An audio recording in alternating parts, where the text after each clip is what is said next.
ठीक है, thank you. जी जी, परम आदरणीय, मैं प्रोफेसर प्रमोद जी को सबसे पहले प्रणाम करती हूँ। आज आप लोगों ने मुझे अपने इस मंच पर बुलाया, मुझे बड़ी खुशी हो रही है। आज दो बहुत इम्पोर्टेंट दिन हैं, एक तो महाशिवरात्रि और दूसरा इंटरनेशनल विमेन डे। तो आज मैं, क्योंकि महाशिवरात्रि है, अधिकांश महिलाएं आज व्रत भी रखे होंगी और आज पूजन भी करके आई हैं, और टाइम भी लोगों के पास लिमिटेड होगा आज के लिए, तो बात करूंगी हमारे शिव के उस अर्धनारीश्वर स्वरूप से, जिसमें मेल और फीमेल दोनों वर्ग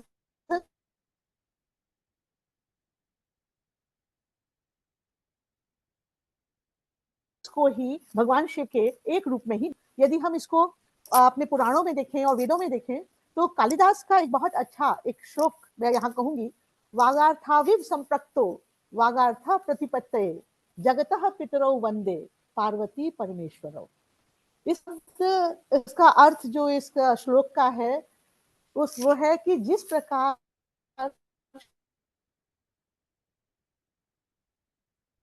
शब्द से अर्थ अलग नहीं हो सकती, तो इतनी अच्छी एक परिकल्पना जो हमारे वेदों में और पुराणों में दी गई है, उसमें स्त्रियों को कभी भी ना तो किसी से तुच्छ समझा गया और ना ही किसी से बहुत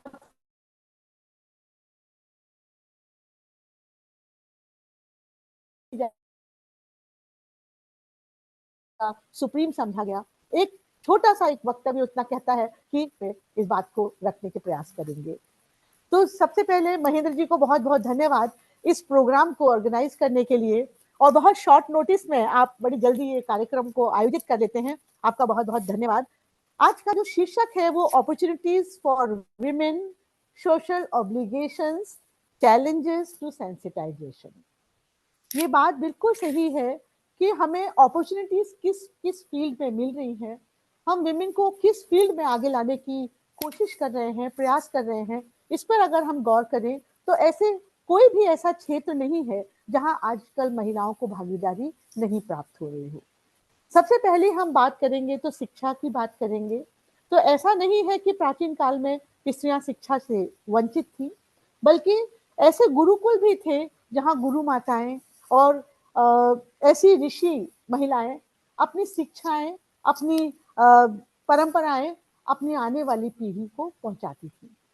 कैसे पहुंचाती थी, ये उनकी विद्वता का, इनके तर्क कई हमारे धार्मिक ग्रंथों में प्राप्त होते हैं। जैसे मंदन मिश्र की जो वाक्यांश आता है, उसमें वो कहती है कि वो जब शास्त्रार्थ करती है शंकराचार्य जी से, तो शास्त्रार्थ को जज बनाया जाता है because she was the learned women. तो अगर वो लर्नेड वुमेन थी तो इसका मतलब ये था कि स्त्रियां बहुत अच्छी शिक्षा ग्रहण करती थी, और उसी शिक्षा का आज एक स्वरूप है कि आज हमारी कम से कम 40% महिलाएं तो शिक्षित हो ही गई हैं, यदि हम कुछ महिलाओं को अभी भी सोचे कि वो पाइपलाइन में बढ़ रही हैं आगे धीरे धीरे। तो शिक्षा ऐसा नहीं है कि शिक्षा सिर्फ स्कूली शिक्षा को हम शिक्षा कहेंगे। हमारी नानी दादियों की जो कहानियां हैं वो इतनी अच्छी मॉरल एजुकेशन थी कि घर बैठी लड़कियों को वो शिक्षा जो देती थी, वो अपने दो दो परिवारों का घर चलाती थी और दो परिवारों को अच्छे मार्ग पे ले जाती थी। तो क्या थी इन शिक्षाओं की वजह? तो वजह ये थी कि हम जो भी अच्छे गुण अपने अंदर लेते थे, उन्हीं अच्छे गुणों को हम आगे बढ़ाते थे और सब लोग उसको एक्सेप्ट भी करते थे। एजुकेशन वाइज आज भी फीमेल्स पीछे नहीं है। जब भी आप यूपी बोर्ड का या किसी बोर्ड का रिजल्ट देखिए तो मुझे लगता है 55-56% विमेन होती हैं और या लड़कियां होती हैं, और 45 या 48% बॉयज होते हैं। तो कहीं ना कहीं उनके परसेंटेज में वृद्धि जो हो रही है वो हमारी नारी शिक्षा को इस मंच पर ले आई है कि कैसे वो आगे आकर अपनी बात को रख रही है। We have women poets, we have women technicians, we have women in every field. कोई ऐसा अधूरा फील्ड अब नहीं रह गया है जहां हम लोग ये सोचे कि स्त्रियों का जाना मुमकिन नहीं है। चाहे वो फौज की बात करें, या फिर हम बॉर्डर की बात करें, या हम यूनिवर्सिटीज की बात करें, या फिर हम खेतों की बात करना करें, परंपरा में स्त्रियां अपने सभी कार्यों का निर्वहन कर रही हैं। सेकेंड हम देखते हैं एंटरप्रेन्योरशिप में तो अधिकांश महिलाएं आजकल बिजनेस फील्ड में बहुत आगे हैं। अगर कोई एटिकेट वाइज भी आप देखिए तो जितनी भी डिसिप्लिन और एटिकेट की बात जब आती है तो लड़कियों को ही हमेशा स्कूल की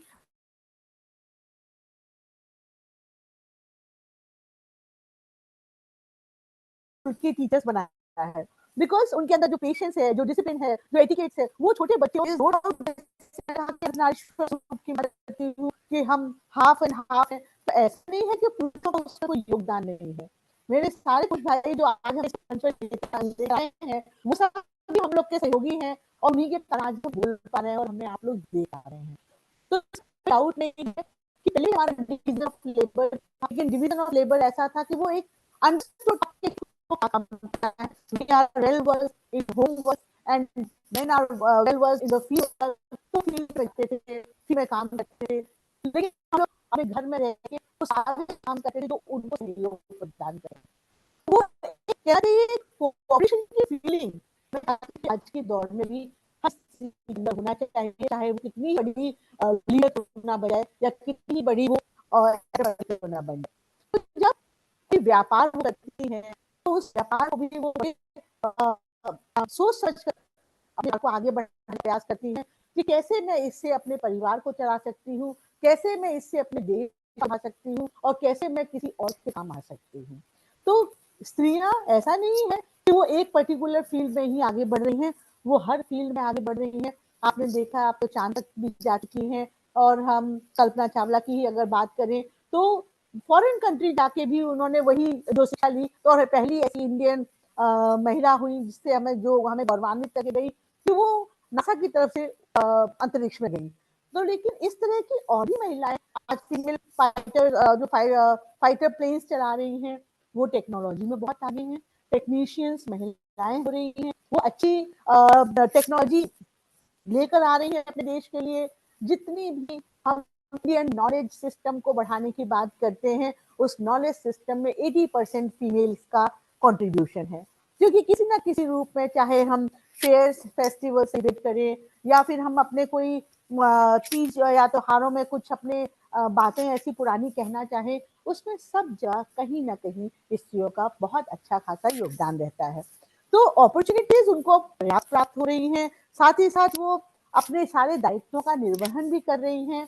ऐसी ऐसी मैंने अपने कुलीग्स देखी हैं जो घर को भी बहुत अच्छा मैनेज कर रही हैं और अपने ऑफिस में भी वो बहुत अच्छी वर्कर्स हैं। तो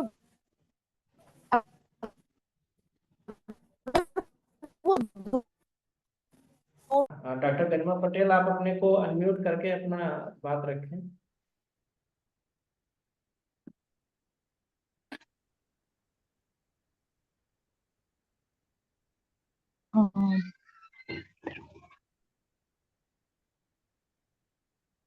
जी सर, मेरी आवाज आ रही है?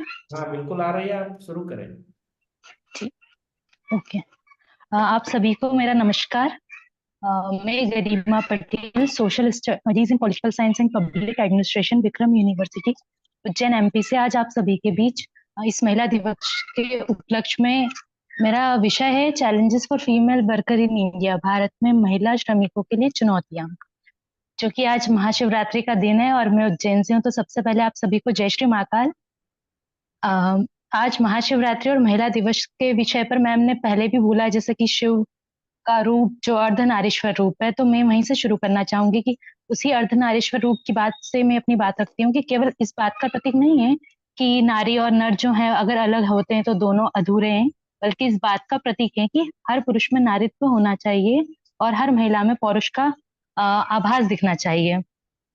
आज 21वीं सदी में महिलाएं हर कार्य क्षेत्र में अपना लोहा मनवा चुकी हैं, फिर वो चाहे फाइनेंस सेक्टर हो, फूड्स हो, फर्म हो या कोई अन्य क्षेत्र हो, पुरुषों के साथ कंधे से कंधा मिलाकर काम कर रही हैं और काम को पूरी सफलता के साथ हासिल भी कर रही हैं। लेकिन इसका मतलब यह कतई नहीं है कि हर महिलाएं अपने कार्य क्षेत्र में पूरी तरीके से बाधाओं से परे हैं। उनको पुरुषों के समान ही बराबरी का अवसर हासिल है। कई जगहों पर हमने देखा है कि उन्हें कई चुनौतियों का सामना करना पड़ता है। जैसे आजकल की महिलाएं अपने पैर पर खड़ी होना चाहती है, उन्हें लगता है कि वे खुद कमाएं, अपनी जरूरतों के लिए खुद आगे बढ़ें, किसी के सामने न झुके, न हाथ फैलाएं। लेकिन ये सभी महिलाएं जानती कि एक कामकाजी महिला की जिंदगी इतनी आसान नहीं होती। उसे घर परिवार की बहुत सी परेशानियों का सामना भी करना पड़ता है। उन्हें घर के कामकाज, साफ सफाई, खाना बनाना, बच्चों को संभालना, सारी चीजों में पुरुषों की बजाय कुछ ज्यादा ही कार्य करना होता है। जैसे आजकल एक विज्ञापन बहुत ज्यादा चल रहा है, जो मैंने कई जगह सोशल मीडिया पर भी देखा है, कि लड़कियां चांद पर जा रही हैं। लड़कियां चांद पर जाएं, बेशक जाएं, पर चांद पर जाने से पहले 4 पराठे और 2 कप चाय बना के जाएं।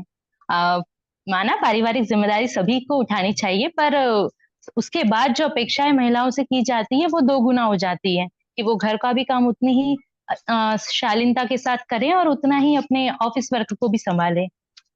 चूंकि हम एक सत्तात्मक समाज में रहते हैं, तो महिलाओं की आत्मनिर्भरता आज भी संदेह से देखी जाती है। वो तब तक हम ही भरते हैं जब तक कि महिलाएं उनके लिए उनके सारे कामकाज पूरी ईमानदारी के साथ निभाती है। जहां पर वो अपने काम निभाने में कहीं पर चूकती हैं, तो फिर वही बात आती है कि ये अपने काम से बचना चाहती हैं। ऐसी कई अनेक समस्याएं जो महिलाएं अपने जीवन में आज के समय की जो बनकर सामने आ रही हैं, इसमें पहली बात है कि जब महिलाएं घर और ऑफिस दोनों को बैलेंस करती है, महिलाएं जिनके बच्चे होते हैं, परिवार होते हैं, उनके लिए ये चीजें संभालना और मुश्किल हो जाती है। एक तथ्य यहाँ पर मैं लेके आई थी, जो प्रेग्नेंट वुमेन होती है, गर्भवती महिला, उनके सामने भी बहुत सी चुनौतियां होती है। जैसे प्रेगनेंसी वुमेन आइकन नेटवर्क के मुताबिक ऑफिस में वैसे तो प्रेग्नेंट महिलाओं के साथ भेदभाव करना कानूनी रूप से अपराध होता है, लेकिन कई जगह पर देखा गया है कि जो लीव उनको दी जाती है वो जबरदस्ती भी उनको दी जाती है। जैसे उनको बाध्य किया जाता है कि अब अभी अपने कार्य से छुट्टी ले सकती हैं, क्योंकि उनको लगता है कि वो शायद अपने काम में उतना बेहतर नहीं है। तो वो जो पेड लीव है उसकी आवश्यकता हर महिला महसूस नहीं करती है। जिनको आवश्यकता है वे जा सकती हैं, बट जिन्हें नहीं है वो चाहें तो इससे मना कर सकती हैं। लेकिन कई बार देखा गया है कि इस तरीके की चीजें एक विषय बन के सामने आती है। उसके अलावा अन्य बात की जाए कि असमानता, वेतन के मामलों में असमानता देखी गई है। अकादमिक विषयों में नहीं, कई अन्य क्षेत्रों में समान वेतन औसतन महिलाओं को नहीं दिया जाता। जब दोनों साथ काम करते हैं तो वेतन भी समान दिया जाना चाहिए। महिलाएं को अगर समान वेतन दिया जाता है तो इससे उनका आत्मविश्वास बढ़ेगा, उनका हौसला बढ़ेगा, वो अपने काम को 100% दे पाएगी। इसके अलावा कई अन्य क्षेत्र, जैसे लीडरशिप की अगर बात करें, तो लीडरशिप वाली जगहों पर देखा जाए तो हमने देखा है कि जनरली पोजीशन मेल मेंबर्स को ज्यादा दी जाती है। उनको लगता है वो ज्यादा बेहतर तरीके से चीजों को कर सकते हैं। जब संगठन की या ऑर्गेनाइजेशन की बात हो रही है, तो एक शब्द जो पिछले 1-2 साल में बहुत चर्चा में रहा है, इंग्लिश में कहा जाता है ग्लास क्लिफ।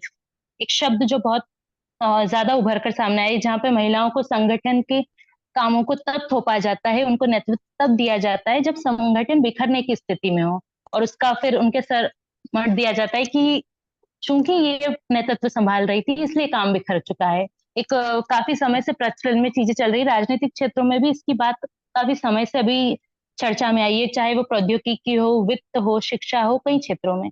इसके अलावा जो विषय रहे वो वही विषय हैं जो काफी समय से चलते आए, कि घरेलू हिंसा का शिकार भी हो, फिर चाहे वो कमाए न कमाए, कोई भी स्तर हो।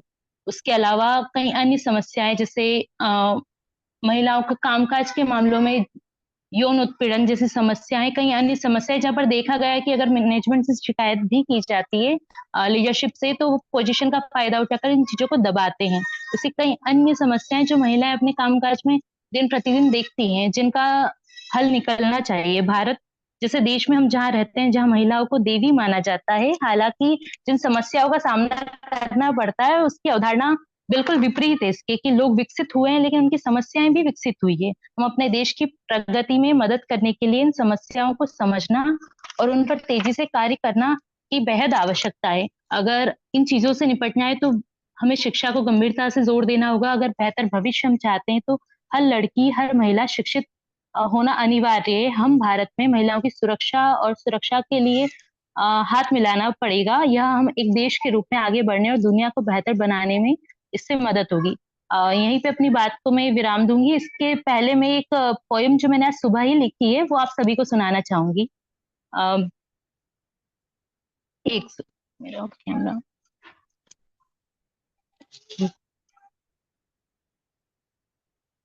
सॉरी मेरा कैमरा ऑफ था, मैंने काफी देर से देखा नहीं था। मेरी पोयम है कि डियर स्त्री, आपके पास नए जीवन के सृजन का अधिकार है। कोई कि यह आपकी दृढ़ निश्चय से बड़ी नहीं हो सकती। आपकी सीमाएं आप तय करेंगी। याद रहे, यह यात्रा फासले तय करने के लिए नहीं है, यह यात्रा है नए रास्ते बनाने के लिए, स्वयं के लिए, एक स्वस्थ समाज और नई पीढ़ी के लिए, इस आशा में कि आपको अपनी पहचान से प्यार हो।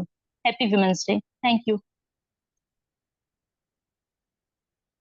गरिमा जी को बहुत बहुत धन्यवाद। इन्होंने कविता के माध्यम से और महिला के समक्ष चुनौतियों का सुंदर वर्णन किया। अब अगले वक्ता के रूप में मैं डॉक्टर नसीर हमारे साथ जुड़ चुके हैं। जम्मू कश्मीर के मूल निवासी हैं, अभी चंडीगढ़ यूनिवर्सिटी मोहाली में असिस्टेंट प्रोफेसर पॉलिटिकल साइंस के हैं। मैं उनसे रिक्वेस्ट करूंगा कि वो अपनी बात रखें। डॉक्टर नसीर।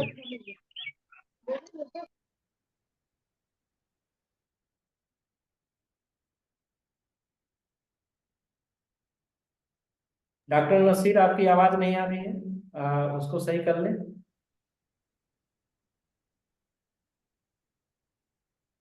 आवाज नहीं आ रही है आपकी। एक बार आप ईयरफोन हटा के, वहाँ कंप्यूटर से ईयरफोन हटा दें, उससे डायरेक्ट बोलिए।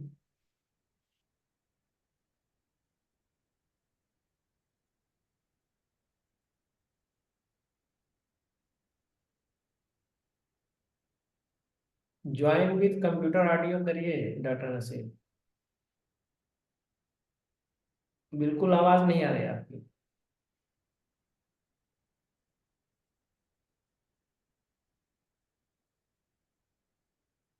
तब तक डॉक्टर नसीर अपना सेटअप करें।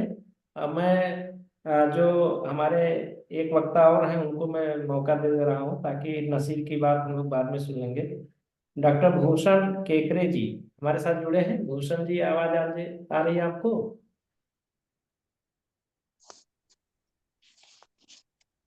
हेलो। हाँ, गैलेक्सी से हेलो जुड़े हैं, गैलेक्सी 8 से। ठीक है, आप शुरू करें, तब तक वो अपना सेटअप कर रहे हैं। सर, डॉक्टर आवाज भूषण। आवाज नहीं आ रही सर, आवाज नहीं आ रही हाँ, डॉक्टर भूषण जी। सर, आवाज नहीं आ रही। किसकी? हेलो। जी, आवाज आपकी आ रही है और मेरी आवाज भी आपको जा रही है। भूषण जी बोलिए। आप सुनाई दे रहे हैं। भूषण जी बोलिए, स्टार्ट करिए। भूषण जी, आप शुरू करें। हेलो। हाँ, आपकी आवाज आ भूषण रही जी, है। आपकी आवाज आ रही है, आप बोलिए, स्टार्ट करिए। भूषण जी हाँ सर। स्टार्ट करिए, आप सुनाई आज दे रहे हैं सभी को।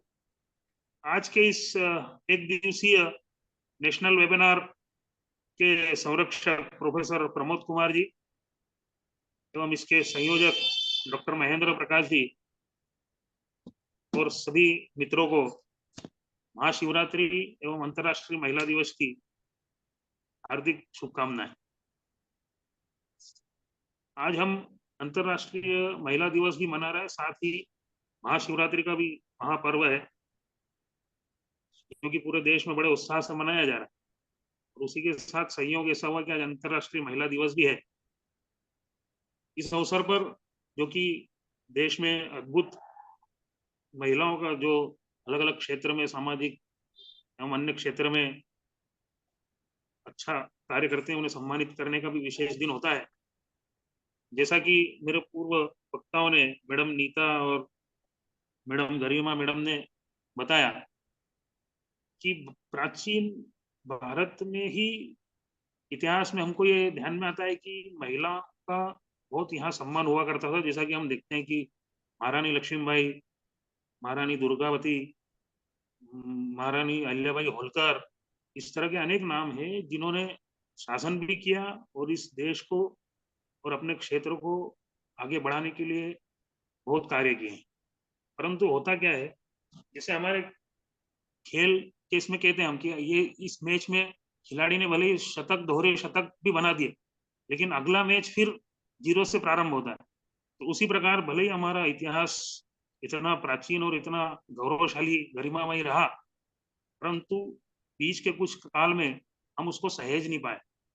इसके कारण क्या हुआ कि जब बाहरी आक्रांता हमारे यहाँ पर शासन करने आए, तो उन्होंने अपने तरीके से उसको लागू किया, इतिहास को अपने तरीके से दर्शाया। और उसी क्रम में जब पाश्चात्य संस्कृति यहाँ पर हावी हुई, तब फिर जैसा कि हम जानते हैं कि ब्रिटिशों का शासन पूरे लगभग अधिकांश विश्व के देशों में रहा, तो उसके कारण से उन्होंने फिर नई शुरुआत करी। उस नई शुरुआत के अंतर्गत हमको ये देखने में आया कि पूरा पाश्चात्यकरण सभी देशों का हो गया। तो उसी के अंतर्गत आज जो अंतर्राष्ट्रीय महिला दिवस है, ये उनकी परंपरा अनुसार हम मना रहे हैं। भारत में महिलाओं का इतिहास बहुत गौरवशाली रहा है, जैसा कि हमको इसके प्रमाण भी मिलते हैं और उसके उल्लेख भी यहाँ पर है। परंतु बीच में जो मैंने बताया कि जो गुलामी का पीरियड रहा, उसमें हम सब वो भूलते गए।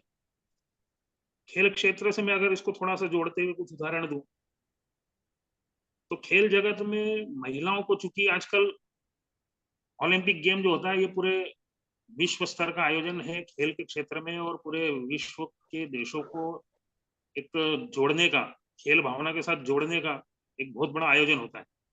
तो जब इसमें महिलाओं की सहभागिता की बात आई, तो सन 1900 से इसमें शुरुआत हुई महिलाओं की सहभागिता की। लेकिन जितने खेलों में इसका आयोजन होता है, लगभग सभी खेलों में सहभागिता होना ये 2012 से शुरू हुआ। मतलब लगभग 100 साल से भी ज्यादा लग गए जो सभी खेलों में महिलाओं का सहभागिता बढ़ने के लिए। तो इसमें हम देखें, उसके बाद में धीरे धीरे शुरुआत हुई। फिर पिछले कुछ 10 सालों में हम देखते हैं कि जो देश की व्यवस्था बदली, जिसमें हर पहलुओं पे ध्यान दिया गया,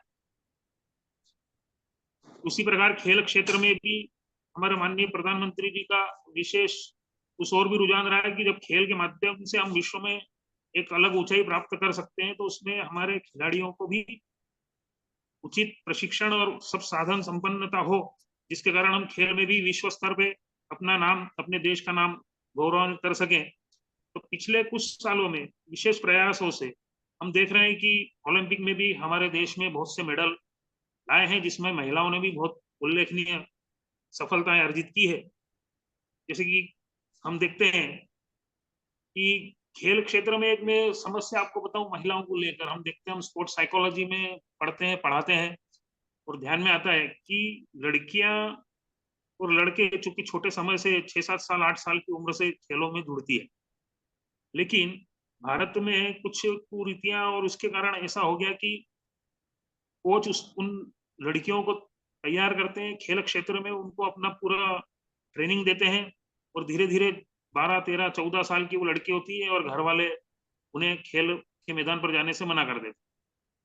तो खिलाड़ी को तैयार करने में कोच अपनी पूरी ताकत लगाता है, लेकिन कुछ पारिवारिक कारणों से उन लड़कियों को उम्र के 13-14 साल बाद खेल मैदान से दूर कर दिया जाता है। तो ये पिछले कई सालों से ऐसा क्रम रहा है।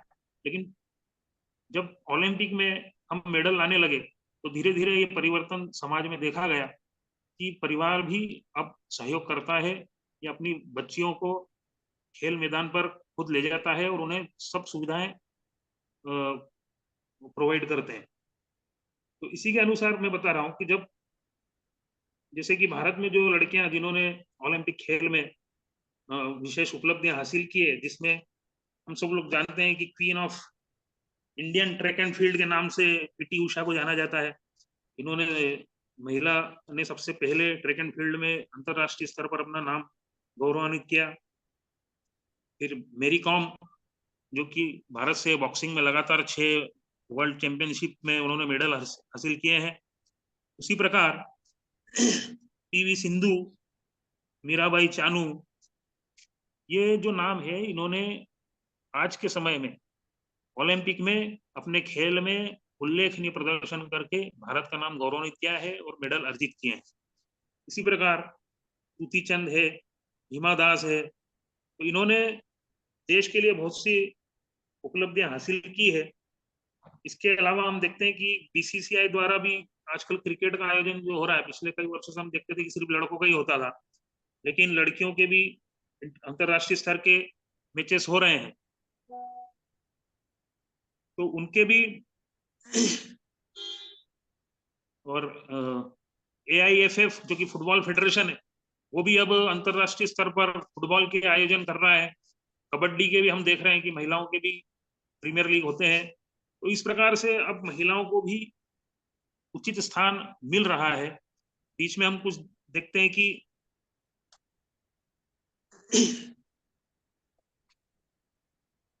महिला खेलों को बढ़ावा देने में बड़ी भूमिका आजकल हमारे यहाँ पर है, और यह किसी को भी दिखाने में मदद करता है कि महिला एथलीट कितनी प्रतिभाशाली और अद्भुत है, और यह लीग अधिक लोगों को उनका समर्थन करने के लिए प्रोत्साहित करती है, प्रेरित करती है।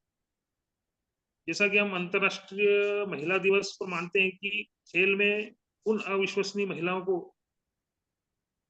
याद करें जिन्होंने हमारे देश के लिए खेल क्षेत्र में बहुत गौरवान्वित किया है, और खेल क्षेत्र में मेडल अर्जित कर हमारे देश का नाम विश्व पटल पर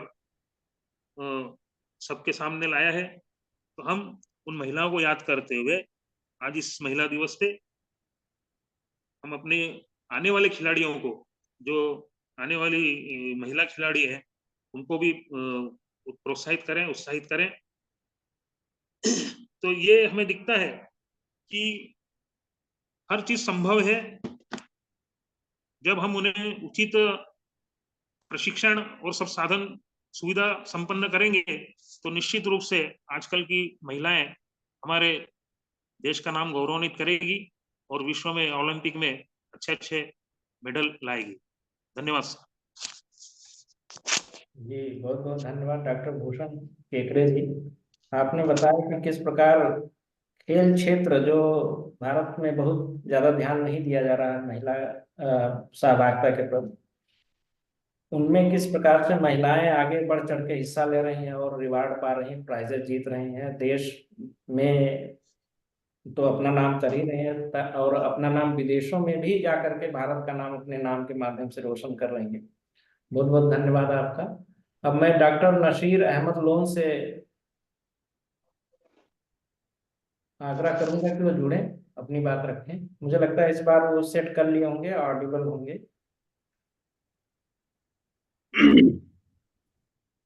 क्या मेरी आवाज आप तक पहुंच रही है sir? You are audible very much, please. Okay, sir. Thank you so much for providing me this opportunity. Myself, Dr. Nasir. I hope I'm audible to all the audience over there. I will be using a mixture of Hindi as well as English. So the topic for this podcast is the role of women in electoral politics. How the woman empowerment, I'm just talking from the Indian perspective, the Indian constitutional perspective, how the Constitution of India that we adapted, जब हमने constitution अपना संविधान बनाया, तो उसमें जब हम आजाद हो गए, वहीं से हमने कहीं ना कहीं अपनी महिलाओं को एम्पावर करने की कोशिश की है। एंड दैट स्टार्टेड जो हमने राइट टू अडल्ट फ्रेंचाइजी का जो राइट टू वोट है हमारे पास, जो हमारे part 3 of the Indian constitution में है, राइट टू वोट या right to equality of voting, तो वहीं से हमने कहीं ना कहीं अपने जो हमारे फोर फादर्स थे जिन्होंने कॉन्स्टिट्यूशन को फॉर्मुलेट किया, फ्रेम किया, उनके माइंड में ये विजन था दैट अगर नारी शक्ति हो तभी हमारा विकास पॉसिबल है। इट मीन्स दैट जब तक आप एक नारी को एम्पावर नहीं करेंगे, दैट्स वुमेन एम्पावरमेंट, तब तक आप अपने देश को या अपनी फैमिली को एम्पावर नहीं कर सकते। तो आप from developing to developed nations तक आप नहीं आ सकते हो। Like a single action that was taken by the government of India in 1947 in the form of right to vote, like the right to vote was already implemented in the state of Madras at that very time prior to independence, आजादी से पहले मद्रास में right to vote जो महिलाएं होती थी उनको पहले ही दिया जाता था, लेकिन वहाँ पे there were some वहाँ पे कुछ limitations थी कि जिनके पास प्रॉपर्टी है उन्हीं को राइट टू वोट मिलेगा। बट जब हम स्वतंत्र हो गए, जब हमने आजादी हासिल की, हमने ये डिफरेंस खत्म कर दिया, हमने इक्वालिटी पे काम किया। जैसे भीमराव अंबेडकर साहब बोल रहे हैं कि this right to equality is the heart and soul of the Indian constitution. जब आप इक्वालिटी की बात करते हैं तब हम मर्द और औरत को बिल्कुल एक समान ये जो है करार कर देते हैं।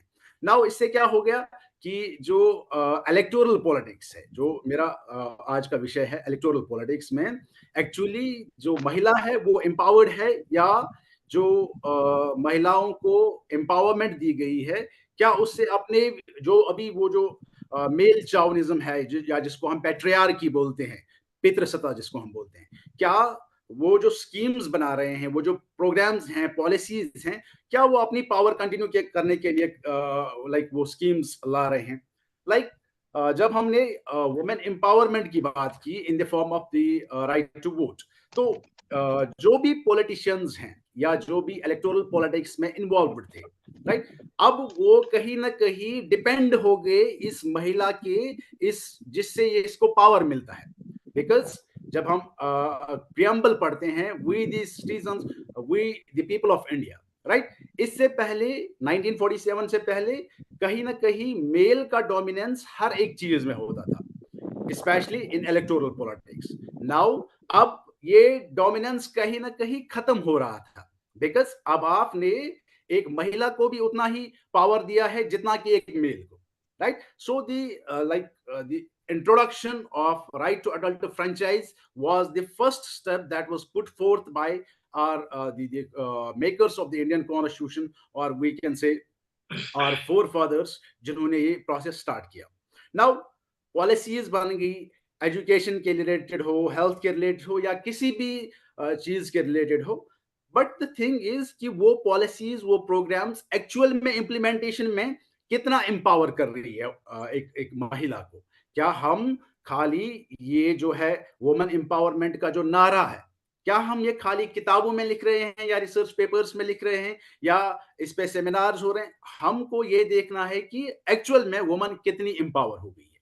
अगर हम पहले जो जनरल इलेक्शंस हुए थे, अगर हम देखेंगे लाइक द स्टैटिस्टिक्स, अगर हम देखेंगे तो हमको देखने को मिलेगा कि बहुत जो लो परसेंटेज था लाइक फीमेल्स का, वो पहले जनरल इलेक्शंस में कहीं ना कहीं बढ़ता गया। एंड इन जो 2019 के इलेक्शंस हैं, जो 16 लोकसभा है, वहां पे हमने देखा कि 61 number of women are actually present in the Lok Sabha, while as 29 are present in the Rajya Sabha, which means that कहीं ना कहीं हमारी जो political participation है in electoral politics, वो कहीं ना कहीं बढ़ रही है। And the first thing, and from my viewpoint, we have to educate. To empower a woman, we have to educate a woman. Without education, we cannot empower a woman. And I'll be just finishing my this podcast by one of the famous poet, Iqbal. He says that वजूदे जन से है तस्वीर की कायनात में रंगी। वजूदे जन, वजूद means the existence, वजूदे जन से है तस्वीर में कायनाते रंगी, इसी के साज से है जिंदगी का साजो दुरों। It means that it's the existence of the woman that gives the universe its colors. Had there been no woman, there would have the world would have not been so much of the colorful, because she is the leading instrument in the grand orchestra of life. Thank you so much. Have a nice day and happy Women's Day. Thank you so much, Mahendra sir. Thank you, Dr. Nasir. Your presentation on electoral politics is remarkable, and I hope that you have presented your opinion on electoral politics that is very much related to women empowerment in India. Thank you very much. Thank you sir. Thank you so much. Thank you so much. मैं अब प्राचार्य से कहूंगा अपने principal साहब से कि वो भी कुछ बात रखें, और यदि इसमें से कोई अन्य हमारे शिक्षक साथी जुड़े हैं राजकीय स्नातकोत्तर महाविद्यालय उमरा के, कुछ बात रखना चाहते तो रख सकते हैं, नहीं तो प्राचार्य जी के बाद जो है हम लोग धन्यवाद ज्ञापन करके कार्यक्रम को समाप्त करेंगे।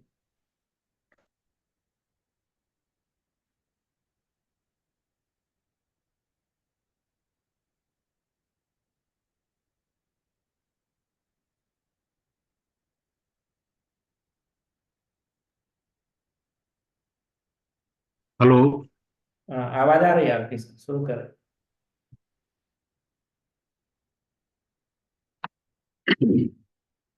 आज सबसे पहले तो अंतर्राष्ट्रीय महिला दिवस की सभी को शुभकामनाएं। और आज का ये अवसर जब हम ऑनलाइन रूप में जुड़े हुए हैं, नेशनल वेबिनार के रूप में ये कार्यक्रम डॉक्टर महेंद्र प्रकाश जी आयोजित कर रहे हैं। आज के chief speaker doctor Neeta Yadav ji, special speaker doctor Naseem Ahmed Lone ji, doctor Garima Patel ji, doctor Bhushan ji, और इस प्लेटफॉर्म से जुड़े हमारे महाविद्यालय के विद्वान प्राध्यापकगण, और मैं देख रहा हूँ कि और भी फैकल्टीज जुड़ी हुई हैं अन्य जगहों की, और हमारे स्टूडेंट्स। आज का ये अच्छा अवसर है जब हम बैठ करके अपने अपने घरों में इस वेब माध्यम से महिला दिवस पर कुछ महत्वपूर्ण बिंदुओं पर चर्चाएं कर रहे हैं। और हमारे स्पीकर्स ने लगभग सभी पॉइंट्स को कवर कर लिया है अपने अपने फील्ड में। हमारी जो लेडीज स्पीकर्स ने पूरी पूरी बातों को समेटा है। आज हम जब खुद का एक व्यू लाते हैं महिला के ऊपर, और महिला पुरुष के समानता के ऊपर, या यूं कहें कि वुमेन्स के डेवलपमेंट के ऊपर, सोसाइटी में उनकी मान्यता के ऊपर, और समय समय पर समाज में जो विसंगतियां, भेद भी उजागर होते रहते हैं, हम उसको भी देखते रहते हैं। तो आज हम इस कंक्लूजन में पहुंचते हैं कि जैसे जैसे देश दुनिया आगे बढ़ रहा है, हम वैज्ञानिक युग में आगे बढ़ते जा रहे हैं। अब हमारे समाज की स्वीकार्यता भी बढ़ती जा रही है। अब समाज जो है, सोसाइटी जो है, लेडीज को इक्वलिटी के ऊपर एक्सेप्ट करना शुरू कर दिया है। और हम पाते हैं कि जब महिला किसी कार्य में पूरे तन मन से आगे आती है तो निश्चित रूप से वो सफलता की ऊंचाइयों पहुंचती जाती है। अब हम देखते हैं कि सोसाइटी भी लेडीज को रिस्पेक्ट देने के लिए कोई न कोई ऐसा स्टेप लेता है, सम्मान प्रकट करने के लिए, प्रेम प्रकट करने के लिए। अब घर में किसी को कोई जमीन की रजिस्ट्री करानी है तो वो प्रीफर करता है कि हम पत्नी के नाम से रजिस्ट्री करें। और ये उनका प्रेफरेंस जो है, कहीं न कहीं ये तो होता है कि उनको रजिस्ट्री शुल्क में कुछ छूट मिलेगी, लेकिन साथ ही साथ ये भी रहता है भाव कि वो अपनी पत्नी को एक रिस्पेक्ट दें, प्रेम का प्रदर्शन करें कि उनके लिए वो महत्वपूर्ण है। ये तो एक छोटी सी बात मैं उदाहरण के तौर पर दे रहा हूँ, लेकिन इसी तरह से समाज में बहुत सारी बातें हैं। और मैं भले ही पुरुष हूँ, लेकिन महिला विचारकों से लेकर के सेवा काल के प्रारंभ से, स्टूडेंट्स लाइफ से लेकर के फेमिनिज्म के ऊपर काफी मेरा चिंतन रहा है। और मैं एक तरह से देखा है उदारवादी सोच के साथ आगे बढ़ता हूं, तो पाता हूं कि समाज में महिलाओं को बराबर से दर्जा मिलना चाहिए। और जब हम बड़ा संकुचित दृष्टिकोण अपनाते हैं, जब महिला पुरुष के कुछ परंपरागत कार्यों को डिवाइड करते हैं कि ये कार्य पुरुषों के लिए है, ये कार्य केवल महिलाओं के लिए है, तब हम वहां पर हमारी सोच जो है कुंठित हो जाती है, हमारा जो सोच है वो नैरो हो जाता है। तो आज इस पर भी फोकस करने की जरूरत है। हम अपने सोच को विस्तार देने की जरूरत है कि हम यदि हमारी बहन है, बेटी है, नारी है, माँ है, ग्रैंड मदर हैं, तो सभी के ऊपर जब हमारा ध्यान जाता है तो हम पाते हैं कि उन्हीं के प्रभाव से, उन्हीं के कारण हम इस दुनिया में आए, और इस दुनिया में आकर के जीवन में हम तरक्की भी करते हैं, तो कहीं ना कहीं महिलाओं का हाथ होता चला जाता है। और मैं देखता हूँ, जब इतिहास में जाता हूँ, तो बाबा साहब डॉक्टर भीमराव अम्बेडकर के साथ कदम से कदम मिलाने वाली माता रमाबाई अम्बेडकर जी का जब हम उनको जीवन काल को देखता हूँ, तो मुझे महसूस होता है कि किस कदर एक पुरुष के जीवन में उसकी एक संगिनी के रूप में महिला कितना कारगर साबित होती है। वो पूरे परिवार को संभालती भी है, अपने जीवन साथी को संबल भी देती है, मार्ग प्रदर्शन भी करती है, और साथ ही साथ जीवन में आगे बढ़ाने में मदद भी करती है। आज हम निश्चित रूप से इन बिंदुओं पर बैठ करके चर्चाएं कर रहे हैं, लेकिन समाज के जब हम व्यवहारिक पहलुओं पर हमारी नजर जाती है, तो हम पाते हैं कि जगह जगह कुछ अभी भी विसंगतियां हैं, जिस पर निश्चित रूप से समाज निजात पाएगा, आगे बढ़ेगा। उन पर परंपरागत जो हमारी रूढ़ियां हैं, रीतियां हैं, उनसे हम उबर करके आगे बढ़ेंगे। आज का ये कार्यक्रम बड़ा ही सुंदर रहा, विचारों का आदान प्रदान हुआ, मैं इस कार्यक्रम के आयोजन के लिए डॉक्टर महेंद्र प्रकाश जी को अप्रिशिएट करता हूँ कि उन्होंने बड़ा सुंदर ये एक प्लेटफॉर्म तैयार किया, इसमें इतने विद्वान लोगों को जोड़ा और जिनके विचारों से हम लोग अवगत हो सके। और ज़्यादा कुछ न कहते अपनी बात समाप्त करता हूँ। धन्यवाद। Thank you. धन्यवाद सर। अब औपचारिकता के लिए मैं जो है सभी का धन्यवाद ज्ञापित कर देता हूँ। हमारे वक्ता के रूप में, मुख्य वक्ता के रूप में प्रोफेसर नीता यादव को मैं विशेष धन्यवाद देना चाहता हूँ। कितने शार्ट समय में उनको केवल मैंने कहा कि आपको बोलना है, उन्होंने जो है अपने आप को तैयार किया और अपनी गहनता से अपनी बात रखी हमारे साथ इस मंच पर। डॉक्टर नसीर को धन्यवाद देना चाहता हूँ। टेक्निकल समस्या आने के बावजूद भी वो हमारे साथ जुड़े और उन्होंने अपने विचार रखे। डॉक्टर गरिमा को मैं धन्यवाद देना चाहता हूँ कि उन्होंने भी जो है मेरे रिक्वेस्ट को माना और तैयार नहीं बोलने के लिए। डॉक्टर भूषण केकरे जी जो स्पोर्ट टीचर हैं, फैकल्टी मेंबर हैं विक्रम यूनिवर्सिटी उज्जैन में, उन्होंने भी बात अपनी रखी हम लोगों के बीच। और मैं सभी उन हमारे शिक्षक साथीगण, प्राध्यापकगण, जितने भी प्रोफेसर जुड़े हैं, मैं सभी का धन्यवाद ज्ञापित कर रहा हूँ। जो अन्य क्षेत्रों से भी अन्य लोग जो भी जुड़े हुए हैं, डॉक्टर वीरेंद्र चावड़े जो विक्रम यूनिवर्सिटी के पॉलिटिकल साइंस के प्रोफेसर हैं, वो भी जुड़े हुए हैं। तमाम महानुभाव जो हमारे साथ जुड़े हैं, कुछ छात्र छात्राएं भी जुड़े हैं, सभी को विशेष धन्यवाद। और अंतर्राष्ट्रीय महिला दिवस की पुनः बधाई, शिवरात्रि की बधाई, बहुत बहुत धन्यवाद सभी का। और आशा है कि हम लोग फ्यूचर में, भविष्य में भी ऐसे ही कोई कार्यक्रम आयोजित करेंगे और जरूर हम लोग जुड़ेंगे, एक दूसरे के विचार को साझा करेंगे।